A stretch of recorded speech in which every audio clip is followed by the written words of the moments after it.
Alright. Salve a tutti, sono Viviana Mazza del Corriere della Sera e sono qui con Alexi Zentner, uno scrittore che ha appena pubblicato in Italia il suo libro Il colore dell'odio con 66thand2nd. Il libro si chiama in inglese Copperhead e Alexi Zentner è qui con noi per parlarci di questa storia. Vorrei subito passargli la parola perché nella sua introduzione, nella prefazione, lui spiega che questa storia nasce da un'esperienza estremamente personale. Alexi, I wanted to ask you about the preface, the introduction to the book.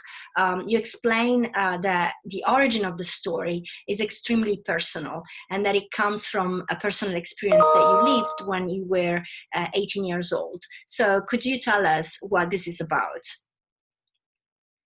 Yeah, when I was 18, neo-Nazis burnt down my parents' office. It was right next door to our house, and they firebombed it. The part of it is that my mom was an activist. She fought against racism and anti-Semitism, and it turns out that Nazis don't like that. Yeah. Quindi traduco per voi, come farò nell'ambito di questo video. Alexi Zentner ci sta raccontando come quando lui aveva 18 anni, viveva in Canada in quel periodo, sua madre e anche il suo papà erano degli attivisti antisemiti e antirazzisti e questo, diciamo, questa sorta di attivismo disturbava alcune persone che attaccarono il loro studio. Please go ahead. And I think the thing that's scary is that neo-Nazis firebombed our house. We rebuilt it, and then they did it again. And even though there was a member of the group who said she was there and said she knew they had done it, the police never did anything about it. Quindi anche se diciamo, i genitori ricostruirono il loro studio medico diciamo, e ci fu anche un testimone che parlò di come questo attacco era avvenuto, che faceva parte di questo gruppo che venne fuori proprio per rivelare quello che era successo, poi alla fine non ci furono delle vere indagini che portarono all'arresto di qualcuno.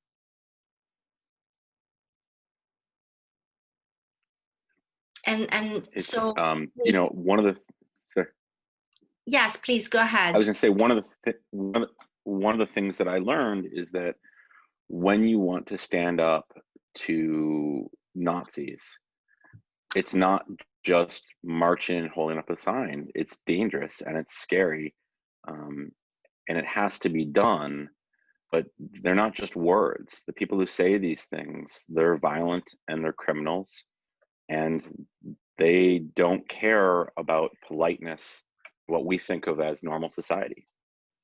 Alexi ci sta dicendo come questa esperienza gli abbia insegnato che opporsi alle forme di violenza di ideologia, anche nazista, significa anche avere a che fare con delle persone che non solo parlano, ma diciamo sono pronte anche all'azione, e quindi questo implica anche una consapevolezza dei rischi e della situazione in cui ti metti. So let's go to your book. So in your book, you're not telling this personal story that you lived, but you decide to get into the shoes of a young guy who lives in the north, just like in a college town similar to the one where you're living and teaching in the north of New York State, and you basically are explaining how it is possible to become a white suprematist and the psychology of it. I'm going to translate it to Italian first. Quindi quello che vorrei chiedere ad Alexi è: allora tu però non stai, lui però non ha raccontato nel colore dell'odio la storia diciamo la sua storia personale, di vissuto personale, ma ha deciso invece di mettersi nei panni di un ragazzo che vive in una città del nord degli Stati Uniti molto simile a quella dove lui insegna al college, dove Zentner stesso insegna al college, all'università, e di capire come può avvenire questo percorso psicologicamente di un ragazzo che diventa un suprematista bianco. E quindi voglio chiedergli come mai ha deciso di entrare nella testa di chi odia. So why did you decide to try and enter in the head of somebody who starts hating? I think a lot of people who read books already know that you shouldn't hate other people because of their race or their religion or because of who they are. Um, and for a lot of readers, we don't understand how it is that somebody else can be that way. And I wanted to write about, families that learn, instead of grow up learning to love, they learn to hate. Quindi lui dice è importante che secondo lui noi quando leggiamo un libro possiamo anche metterci nei panni di qualcuno che si trova in una situazione in cui non solo impara ad amare ma anche impara ad odiare. So, and you decided to do that with this character, Jessup. Yeah, I thought it was really interesting to have a kid who grew up in a family where he loves his stepfather. His stepfather is a good man. He does everything that makes Jessup's life better. He stops it. His mom was an alcoholic, and his stepfather gets her to stop drinking. He has a stepsister who's the greatest thing in his life. The stepfather taught him to play football. The stepfather taught him how to study and do well in school. His stepfather gave him purpose in life. And his stepfather loves him and is a really good man, except for one.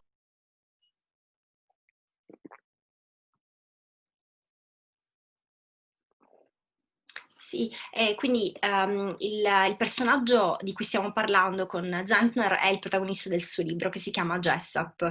Jessup è un giovane studente e anche diciamo che gioca anche a football americano e quello che Zentner sta raccontando è che nella sua vita c'è questo patrigno che si sposa con la madre e che è un personaggio complesso perché non è un personaggio cattivo come ce lo immagineremmo, come vengono spesso rappresentati i cattivi. In realtà molte cose buone, anzi forse tutte le cose buone che ci sono nella vita di Jessup vengono da quest'uomo, perché ha fatto sì che la madre di Jessup smettesse di essere un alcolista, gli ha dato una sorellina che lui adora, gli ha insegnato a studiare, anche persino a giocare a football, insomma a impegnarsi nella vita. Quindi tutte queste cose sono positive tranne una. C'è un'unica eccezione, però questa è una grossa eccezione. What is this exception?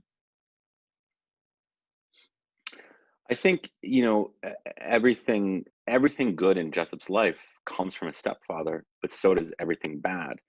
And I think a lot of people who do harmful things think they're doing the right thing. I think most people believe that they're the hero in their own story. And for Jessup, it's hard because his stepfather is his hero, but he also believes in something that's kind of horrible. And Jessup doesn't know how to balance that, because for him to say, no, I don't believe in this, means he has to walk away from his entire family. This belief, this white supremacy, is very much at sort of the heart of this family. It's the church they go to, it's their friends, it's his uncle, it's his stepfather. And for him to say, no, I don't believe this, is to turn his back on his family. Il papà di Jessup fa parte di questa chiesa, che è una chiesa bianca, suprematista, che quindi unisce la religione al suprematismo bianco. E quello che Zentner ci sta dicendo è che fondamentalmente la difficoltà è che non è possibile per Jessup, il protagonista, allontanarsi da questa ideologia del patrigno senza allontanarsi da tutto il resto, da tutto quello che c'è di positivo. Ed è proprio questa la complessità, perché il suprematismo fa parte dei valori al centro dell'identità di questa famiglia. You tell a story that has to do with the color of people's skin, but also with class. I mean, the people that you talk about belong to a working class, or in the north of the United States, white non-college educated Americans that we've seen portrayed in the news in various ways as Trump supporters, but often Italian, I would like to ask you to explain why you decided to put these people at the center of your story. I'm just going to translate this in Italian first. Come dicevamo prima, nel libro c'è la questione del colore della pelle, perché chiaramente si parla di suprematisti bianchi, però questa famiglia appartiene anche ad un'America bianca, working class, e non di bianchi non laureati, che negli ultimi, sentiamo mia figlia di sottofondo, che negli ultimi tempi sono stati molto al centro delle notizie nei telegiornali americani. Perché? Perché sono i sostenitori di Trump, però lui li mette al centro dei suoi libri. Perché? America teaches its citizens that if you work hard, you can get ahead. And that's a lie. It is. Most Americans work very, very, very hard. And unless you're already rich, you just keep working hard your entire life and you never get ahead. And the entire country tells you that this is true, that if you work hard, you get ahead. And it doesn't happen, and you need somebody to blame. And it's very easy for rich people and politicians to say, for right-wing white supremacists to say, it's not America's fault. It's Black people, it's Jewish people, it's Chinese people. It's easy to pin blame. And I think this group of Americans, people who work with their hands, people who struggle to get ahead, they've been told a lie their entire life, and they're looking for somebody to blame for things that have gone wrong. And it's easy to give these other groups as and why. Quello che l'America ha promesso ai cittadini americani, e cioè che se lavorano sodo riusciranno a realizzare il loro sogno, riusciranno ad avere successo, in realtà è una bugia, dice Zentner. È una bugia perché in realtà se sei ricco hai davanti un futuro e molte opportunità, ma se non lo sei, nell'America di oggi non è possibile farsi avanti, e spesso rispetto a persone che sono profondamente deluse da queste possibilità che si trovano davanti, l'incolpare qualcuno diventa il modo di reagire. Però ovviamente c'è una politica dietro di gruppi di destra che fomentano proprio questo e che indirizzano e additano delle persone da additare appunto nell'altro, nell'immigrato, quello che accade appunto con questi gruppi di destra estrema. So without ruining the content of your book and the ending, but I would like you to explain a little bit about the dilemma that your protagonist is faced with, and your idea of redemption and the possibility of people to change the course of their life despite the education that they got. Provo a tradurlo in italiano prima. Vorrei chiedergli di spiegare, insomma, il suo protagonista si trova di fronte ad un dilemma, ed è possibile la redenzione, cioè è possibile che nonostante una educazione, una famiglia che magari ha un'ideologia razzista, una persona sfugga comunque all'ambiente a cui appartiene per andare in una direzione diversa. I think for Jessup, it's a couple of things. One, he's played football his entire life, and so he plays with all these boys his age, and he thinks of them like his brothers. And he has a stepsister who's much younger, and she's very smart and very kind and warm, and he sees the poison that is being fed her by the church. And for Jessup himself, he's a really, really smart kid, and he knows that he can leave and go to university. And so he sees that this is poison, and he wants to leave, and he doesn't know that he has a path out. But he also, in the world around him, he has an African-American girlfriend who he's deeply in love with. His football coach, who is one of the most important men in his life, treats him well. And it's hard for him to figure out how to balance what he's told by his family about hatred and the people he encounters. Mm-hmm. And I think that's true in real life. The more people you meet who are not like you, the more you see how that's okay. Mm-hmm. Il fatto è che Jessup vive in un ambiente comunque universitario, dove gioca a football, dove ha diciamo degli stimoli e delle esperienze anche diverse, e ha una sorella più piccola e vede le bugie e l'ideologia tossica che le viene comunque inculcata dalla Chiesa. Anche un coach che è nero, con cui ha un bel rapporto, e tutte queste cose chiaramente lo portano anche in una direzione diversa. One thing I wanted to ask you is, in real life, I mean, you started by saying that a person from the Heritage Front, the group that attacked and firebombed your house, was actually the studio of your parents. Actually, left the group and said, I have witnessed this violence. Redemption is possible in that sense. And also, we recently talked for an interview with Ed about a case of a young, guy, the son of a suprematist, who, real story, actually left the group that it belonged to. So these things are happening, right? But at the same time, one of the things that you point out in your book is that while you were writing this book, something terrible in the opposite direction was happening in America. And I would like you to talk about that, but I'm just going to translate this first.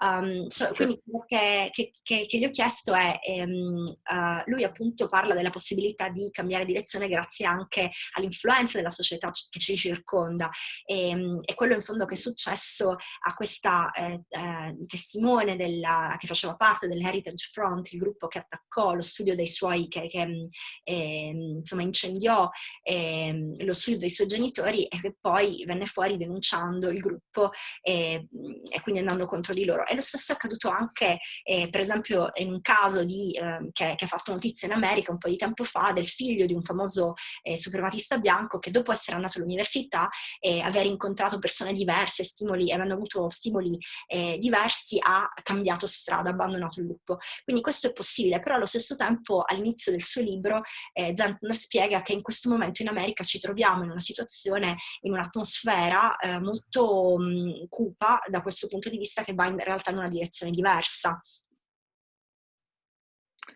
I think obviously right now with the American election, it's very clear. We have two candidates, one of whom is a fairly normal politician and the other one supports Nazis. And when I was writing this book, I finished writing it the weekend of the Charlottesville protests, when the protester was murdered by neo-Nazis. And my wife was reading the first draft of the novel as the news is on TV, and she's reading it and she's seen what's happened on TV, and she's crying, and she's reading the book and she's saying, how can this happen? And at the same time, she's reading the book, and the book is, this is how this happens. And it's scary because when I first started thinking about the book, when I wanted to write about the book, when it happened to me when I was a teenager, I thought it was rare. And the last 4 years have taught us that even in America, that anywhere in the world, it's this close to the surface, that there are a lot of people who are just looking for an excuse to be evil.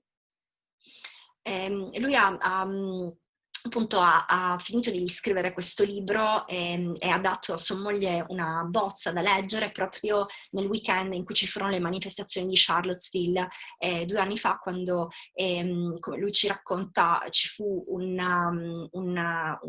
c'erano state delle manifestazioni di gruppi di suprematisti bianchi e neonazisti in questa città, Charlottesville in Virginia, e a un certo punto c'erano anche delle controproteste della sinistra, anche della sinistra radicale. A un certo punto uno di questi manifestanti suprematisti bianchi investì con l'auto un manifestante dell'altro gruppo, del gruppo opposto, e quindi quando sua moglie leggeva questo libro era incredibile pensare che quello che c'era nel libro, che lui aveva scritto nel libro, in realtà stava succedendo veramente. E quello che lui dice è che io ho cominciato a scrivere questo libro perché mi sembrava che l'esperienza dei miei genitori fosse un'esperienza estrema, quello che noi avevamo vissuto, però in realtà mi sono reso conto che questo odio si è diffuso sempre di più nella società. voglio chiedergli, il libro si chiama Il colore dell'odio, quindi voglio chiedergli di che colore è l'odio, e perché appunto è un colore netto oppure un colore più sfumato, che quindi dipende dalle esperienze di vita, cioè quindi lo traduco in inglese per lui. So I wanted to ask you something. The book in Italian is called The Color of Hatred, and so I wanted to ask you, what is the color of hatred? Is it a black and white color, or is it more nuanced? I think hatred generally comes from people who only see black and white. I think that love comes from being able to see that things are complicated. The people you love are complicated. People you don't know are complicated. That everybody has their own story. And I think that people who only believe that there's one thing or the other are often the people who are full of hate, because anything that isn't exactly like them feels like a threat. But when you talk about redemption with Jess and people in real life, it's okay to be wrong. We learn, we have to learn these things. We maybe don't know the right words, the right way to act. And sometimes we get things wrong, and that's okay. All you have to do is to say, I was wrong. I'm sorry. When we know better, we do better. And I think that one of the things that's really hard is that a lot of people will say something and then they'll understand that it's not the right thing to do, or that it's cruel, or it's hurtful. But instead of just saying, I'm sorry, they get defensive. And I think sometimes all you need to do is to say, I did not know, but now I do, and I will change the way I act. It's not that hard. Quindi lui dice che di solito il colore è piuttosto netto, perché è comunque un rifiuto di vedere le cose come le vede un altro campo, quindi è una forma anche di chiusura rispetto all'interpretazione, alla visione della realtà del mondo. Però lui dice anche che cioè in fondo una soluzione, una redenzione, un antidoto c'è, che è quello di capire che magari il modo in cui tu dici o esprimi le cose può essere offensivo, può essere diciamo violento per altri, e quindi capire che puoi aver sbagliato e correggerti. I want to ask you about these last few days of we're going towards the elections, and we've had a presidential debate, the first one where the President Trump was accused of not denouncing white suprematism. Then there was a second, non-debate where the two candidates were separate, where he did, yes, of course I denounce white suprematism. It is the media who accuse me. You constantly bring this up. Of course I denounce it. In the first one, he also mentioned this group, the Proud Boys, and he, seemed to tell them, hold on, but talking to them as if, some people pointed out, as if he's actually truly their leader at this point. So I wanted to ask you, since you made a point about how your book is a novel, but the reality around you is talking about the same type of issues. So how do you relate, to what is happening, and what are your fears and expectations and possibly hopes for the after election? And I'm going to translate that in Italian. Quindi gli ho chiesto, lui prima ha fatto riferimento ai fatti di Charlottesville di 2 anni fa, però ci sono dei fatti molto più recenti che adesso è imminenti, cioè le elezioni presidenziali. Il presidente Donald Trump ha fatto un dibattito, insomma, con il suo rivale Joe Biden, nel quale, appunto in vista del voto del 3 novembre, è stato criticato perché gli è stato detto che è stato accusato di non aver condannato esplicitamente i suprematisti bianchi, e in particolare ha citato un gruppo, i Proud Boys, dicendo loro in un certo senso di stare fermi, insomma, non attaccare, come dire, però anche parlando a loro come hanno notato alcuni, come se fosse quasi il loro leader. Poi adesso c'è stato un town hall, un incontro televisivo con gli elettori, nel quale invece ha detto no, sono i media che ripetono sempre questa domanda. Io i suprematisti bianchi li ho condannati più di una volta. Quindi ho chiesto comunque allo scrittore quali sono le sue aspettative, le sue speranze, le paure rispetto a questa elezione imminente così, diciamo, comunque che finora già ha avuto una grande carica di violenza. I have a lot of sympathy for people who don't know, who don't understand that a word is offensive or that what they do is offensive or hurts somebody. Because a lot of people, they don't know, and then they learn and they try to be a better person. But I have no sympathy for somebody like President Trump who knows better. He is a bad person. He is dangerous, and he is encouraging violence in America. He is encouraging neo-Nazis. He is encouraging white supremacy. This is not a joke. He is telling these supporters that hatred is American. And that's not the country that I want to believe in. And so I hope that not only does Trump lose, but that everybody who worked for him, everybody who works with him is shunned.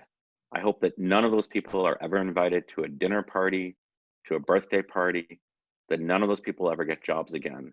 What they've done is evil and dangerous. And I believe if Trump stays in office, America will become a fascist state.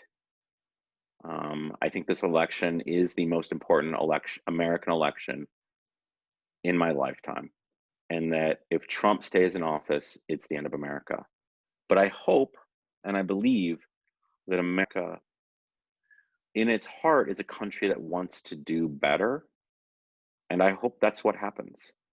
But I'm scared because the current president is somebody who looks at Charlottesville, sees a peaceful protester murdered, and thinks there's two sides to that story. There isn't. Allora lui dice che mentre può avere empatia nei confronti di chi magari usa parole d'odio senza saperlo, però per ignoranza magari, ma che è pronto o che può essere aiutato a correggersi, invece non ne ha alcuna per il presidente Trump, perché lui crede che Trump sappia benissimo quello che sta facendo e che sta dicendo alla popolazione americana che va bene odiare, e che quando sono avvenuti i fatti di Charlottesville, Donald Trump ha detto, quando una manifestante pacifica è stata investita con un'auto, lui ha detto che c'erano due lati in questa questione, ma non sono due lati uguali, come dice il presidente Trump. E quindi lui spera che se Trump non sarà rieletto, non solo lui, ma anche tutte le persone che hanno lavorato con lui e che lo hanno appoggiato in questi anni vengano comunque emarginati e che non ritornino insomma ai vertici dove sono stati finora, perché ha la sensazione, la convinzione, più che la sensazione, che questa sia l'elezione più importante dei nostri tempi, e che se Trump dovesse vincere, l'America rischia di diventare veramente uno stato fascista. E la cosa che però pensa è che l'America non è solo questo, e l'America è anche un paese diverso, che vuole essere qualcosa di molto migliore di questo, e quindi questa alla fine è la sua speranza.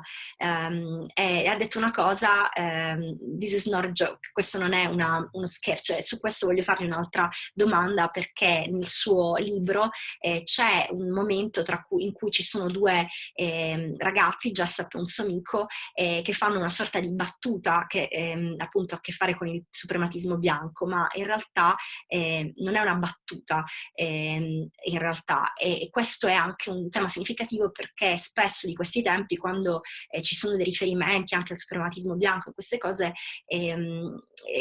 da parte di Trump, c'è chi dice poi no, ma stava solo scherzando. Quindi voglio fargli una domanda su questo. I formulated the question already, the following question in Italian, but I'm now going to translate it for you. So following up what you just said, about, you said that, it's not a joke, right?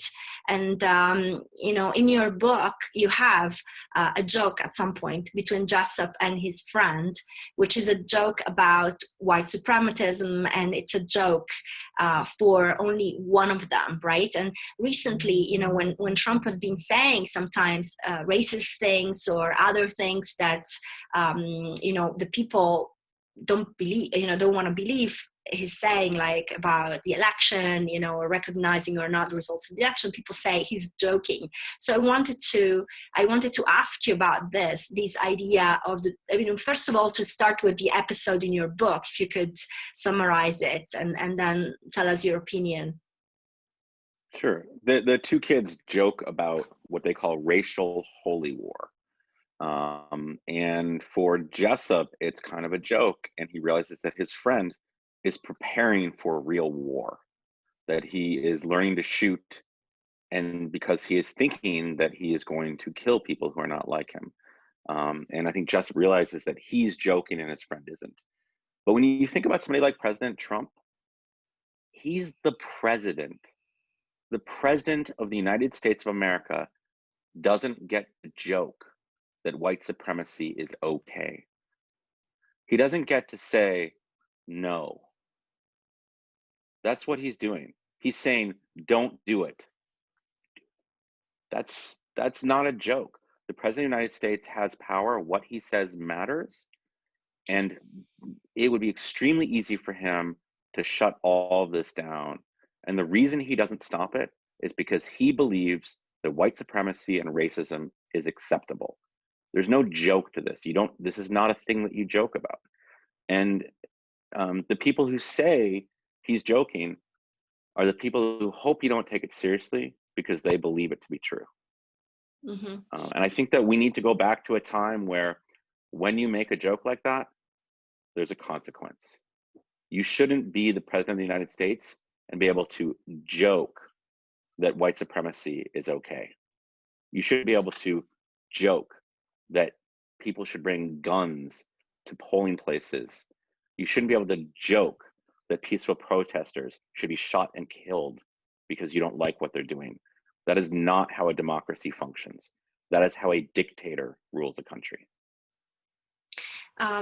Quindi la sua risposta è che ci ha raccontato un po' l'episodio, ovvero Jessup è con un amico e si scherza su una guerra santa razziale. In realtà per il suo amico non è uno scherzo, per Jessup magari può sembrare una battuta, ma in realtà per il suo amico non lo è. E così lui dice, questi sono dei ragazzi che parlano di queste cose, ma un presidente degli Stati Uniti non dovrebbe scherzare su queste cose. E tra l'altro avete visto le sue espressioni, lui dice no a voce, però dice sì con la testa. È come se lanciasse un doppio messaggio ogni volta che dice, magari può denunciare verbalmente i suprematisti, però con tutto il suo comportamento e il suo atteggiamento li sta considerando accettabili e tollerabili, e sta dicendo questo alla nazione, e questo secondo lui è assolutamente inaccettabile, come lo è il fatto che per esempio si parli della possibilità di appunto non accettare le elezioni, così come quando si parla di attività come appunto Charlottesville, l'aver investito una manifestante pacifica. Quindi in tutti questi casi c'è un pericolo enorme appunto nello scherzare, nel fatto che un presidente venga lasciato scherzare su questi e fare parlare in questo modo, mentre invece in realtà è tutto molto molto serio. So I just would like you to conclude this this event with us, telling us a little bit about how is that it has been. You know, you started from a personal experience. This family of yours that was fighting against anti-Semitism and racism, and then now, like, in a way, from everything you've told us, like you've written a book, putting yourself in the in the shoes of a young boy who's faced with this. You're also a professor, and I know that you try and discuss these things. So in a way, the activism that your parents were conducting, your mom was conducting, that you dedicated this book to her, you're continuing it. And I know that it has been important for you, the fact that you are a father, and the idea that we educate the new generation. But of course, as a professor, you also educate not just your children, but bigger. So I would like you to tell us what it has been like since you wrote this book and until now, and until this very interview. I mean, if you feel a little bit like an activist too, in a moment in which American society feels so fragile. I'm going to translate this. Quindi gli ho chiesto una cosa a proposito appunto delle sue esperienze. Questi genitori impegnati nella lotta contro l'antisemitismo e il razzismo, e poi lui adesso che ha scritto un libro in cui si mette nei panni effettivamente di un ragazzo che è all'interno, che vive all'interno con una famiglia impegnata diciamo nella chiesa, in una chiesa di suprematisti bianchi, è diventato anche un po', lui è uno scrittore, anche un professore ed è anche un padre. Nella sua scelta quanto ha pesato questo ruolo di papà e di professore e quindi educatore di una nuova generazione di ragazzi americani in un momento così fragile per l'America, e si sente un pochettino un attivista come in fondo lo era sua madre, a cui questo libro è dedicato? I think one of the first things I do when I talk to my students or I talk to my kids is that I try to be honest about the fact that I make a lot of mistakes.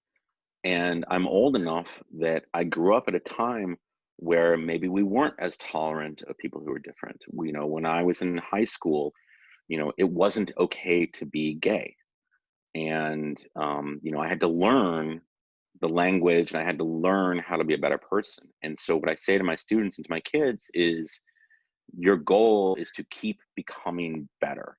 I've made so many mistakes in my life, but all you can do is to, when you make a mistake, look at it, say, what could I have done better? What can I do better moving forward? But I think what's scary right now is that there are big groups of Americans who are struggling, and they see other groups. They see people of color, they see minorities who are getting a little bit of help. And they see these groups moving forward, and they think that's the same as them moving backwards. And they want to blame people for it. And I'm scared because the country is at this point where we've had very, very powerful people say racism is okay. And unless the country as a whole decides we want to be better than that, it's trouble. But for me personally, I simply reached the point where I couldn't be quiet anymore. I've always talked to my students and to my kids. But, growing up where you have Nazis, firebombing, sending firebombs at you, you're aware that it's dangerous to speak up. But I think we've reached the point in America where it's more dangerous to stay quiet. Mm-hmm. Quindi lui dice che, voglio partire dalle ultime cose che ha detto, dice quando cresci appunto in una famiglia in cui all'età di 18 anni vedi una bomba incendiaria lanciata da un gruppo nazista contro di te, hai paura magari di parlare, mentre invece io penso che, lui dice, io penso che in America siamo arrivati a un punto in cui è più pericoloso stare zitti. Lui ha iniziato spiegando che da sempre sempre ai suoi studenti e ai suoi ragazzi, ai suoi figli, ha cercato di spiegare che non è che lui è cresciuto in un'America estremamente tollerante, è cresciuto in realtà in un paese in cui per esempio essere gay non era una cosa accettata, per esempio nella sua classe a scuola, e ha dovuto imparare queste cose, quindi sono cose che si imparano strada facendo. Ma quello che lo spaventa più di ogni altra cosa è il fatto che viviamo in un momento in cui ci sono gruppi sociali, diciamo, che vedono che un altro gruppo, per esempio, ha più di te oppure sta avanzando rispetto a te, un gruppo nel senso di persone di colore della pelle diverso dal tuo, estrazione sociale diverso, e quindi si scatena una rabbia, un risentimento così profondo. E voglio chiedergli una cosa a proposito però a questo punto anche del ruolo dei politici e della sinistra, perché ovviamente questi problemi e insomma dovrebbero avere anche una risposta politica forse diversa da quella che hanno. I just wanted to ask you a follow up on that, because now and also at the beginning of our talk, you talk about opportunity and how, the opportunity was a lie, right? I mean, so in a sense, politicians, both on the right, of course, pointing out, enemies, in other people or immigrants and others, but in a way also politicians on the left have often promised this opportunity, and often an opportunity that only comes with education. So a huge amount of people feel left out. So maybe there is a responsibility from politicians also on the left to propose something that it's not a lie. I think the silver bullet, which I don't know if that's a phrase that translates, but the silver bullet is education. And in no other country in the world does a college education cost as much as it does in America. It doesn't have to be that way. It compared to all the things that America spends money on, it would cost almost nothing to give free or close to free college education, to give the opportunity. There's this American saying that you're supposed to pull yourself up by your own bootstraps. That's impossible. It's impossible. You need somebody to help you. It's impossible. And I always say my job as a teacher is I climb as far up the ladder as I can. And then as a teacher, my job then is to reach down, pull my students up, and then try to push them above me. And the government has failed at that, both sides. We need to be offering real help to people who need it. And the truth of the matter is that, my family, most of my friends, we're fine. I have a good job. I'm happy. My wife has a good job. My kids are well educated. They're going to be okay. But lots of people don't have any kind of safety. And America, America has said you have to do it on your own, but we're not going to give you the tools. And I think it's a fixable thing, but it requires the country as a whole to say, we believe that people are important and they're more important than companies. Mm-hmm. And that's not been American. I mean, every other country in the world who compares itself to the United States has better healthcare, better education. America has failed people who aren't rich. Mm-hmm. America has become a country that only cares about wealth and doesn't care about the people who might make the country better in the future. Particularly as a teacher, when you see students in front of you, you don't know which one of them will become something great. And so you have to teach all of them. And America has stopped caring about anybody but the rich. Hmm.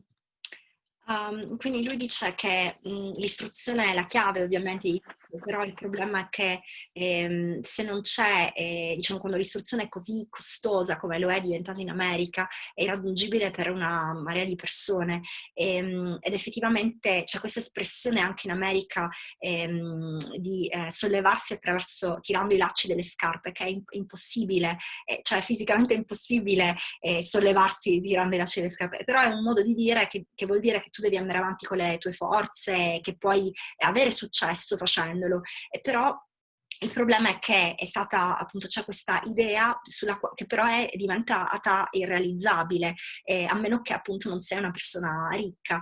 Lui dice: io, la mia famiglia, le persone, i miei cari, la maggior parte dei miei amici stiamo bene, però questo non significa che lo siano tanti altri, che stiano bene tanti altri. E come insegnante il suo lavoro, il suo compito, pensa che sia quello di, insomma, lui è salito su questa scala, diciamo, è avanzato quanto più ha potuto, e il suo compito è di tirar su e di elevare i suoi studenti. Però è chiaro che c'è un problema più profondo che ha a che fare con la mentalità, le opportunità, e anche il fatto che appunto questo è un paese che dove non c'è assistenza sanitaria, dove non ci sono tutta una serie di tutele e di reti che possono aiutare i cittadini poi a farcela, e il risultato appunto poi è una realtà simile a quella che lui ci ha raccontato nel suo libro, però dalla quale anche appunto nella sua ultima risposta lui conserva sempre questo senso di speranza, anche molto nelle nuove generazioni alle quali appunto insegna, e si vede proprio la sua natura di professore. So I just wanted to thank you. I just said that even in your most pessimistic answers, you always have this hope. You can feel it, that it's possible to change things, but it's very I think it's very important to analyze the problems, and as you said, to speak in a moment where it is most dangerous. The most dangerous thing might be silence. So I want to thank you again for being with us at Book Pride, and I wish you the best. Thank you. Thank you so much. All right, bye.